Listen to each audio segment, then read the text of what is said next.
What is that?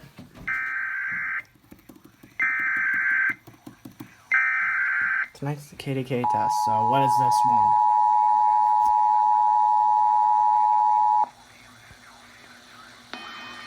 The National Weather Service in Mobile has issued a tornado warning for... Oh, tornado warning in, County in southwestern I Alabama forgot. until 4 p.m. Central Standard Time.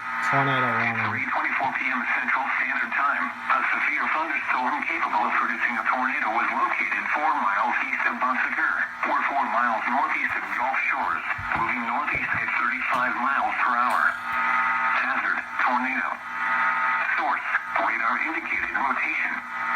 Impact, flying debris will be dangerous to those caught without shelter. Mobile homes will be damaged or destroyed. Damage to roofs, windows, and vehicles will occur. Tree damage is likely. This dangerous storm will be near Elbert around 3:35 p.m. Central Standard Time.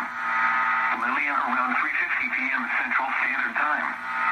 Take cover now. Move to a basement or an interior room on the lowest floor of a sturdy building. Avoid windows. If you are outdoors in a mobile home